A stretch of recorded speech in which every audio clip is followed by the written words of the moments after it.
মানে ফেব্রুয়ারি মাস পড়া মাত্র আমার ব্যাক টু ব্যাক শুধু বিয়ের নেমন্তন্ন। বাট আজকে যে সোনার গয়নাটা আমি কিনছি, এটা কিন্তু আমার জন্য কিনছি না বা অন্য কাউকে দেবো বলে কিনছি না, এটা পূজা কিনছে, পূজার একটা রিলেটিভকে দেবে বলে। তো এই দেখো কি সুন্দর না নেকলেসটা।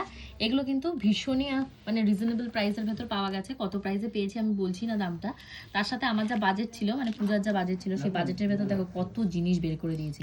এরকম দুটো নেকলেসের একটা বের করে দিয়েছে। তারপর এখানটায় এই যে দেখতে পাচ্ছ পুরো যে মানে চিক যেগুলোকে বলে, এই যে এই পাশেও সোনা, এ পাশেও সোনা, মাঝখানে সোনা, এরকম অনেকগুলো ডিজাইন বের করে দেখিয়েছিল। আমার পছন্দ হচ্ছিল না বলে বলছে দাঁড়াও স্টক দেখো তারপর মাথা খারাপ হবে। আর আমার যদি রিলেটিভকে গিফট দিতে হতো আমি তাহলে এটা নিতাম, কারণ আমার কাছে এত ইউনিক লেগেছে। দেখো গলায় পরে তোমাদেরকে দেখাই, মানে নতুন বউকে পরলে ভীষণ ভালো লাগবে, যে কোনো কালারের শাড়ি বলো, নতুন বউ তখন নতুন নতুন এইটা। আর আরেকটা ছিল একটু কম রেঞ্জের ভেতর, অনেকে কম রেঞ্জের ভেতর এটা দেখাচ্ছিল। তো আমাদের এগুলোর ভেতর থেকে পূজা, তোমাদের কি মনে হয় কোনটা নিয়েছে? আমি কি বলে দিলাম ফার্স্টে পূজা কোনটা নিয়েছে? বলিনি না? তোমাদের কি মনে হয় কোনটা পূজা পছন্দ করেছে? অবশ্যই কিন্তু তোমরা কমেন্ট করে জানাও। আর আম্মাকে কোনটা পড়লে বেশি ভালো লাগবে এর ভেতর থেকে, সেটাও কমেন্ট করো।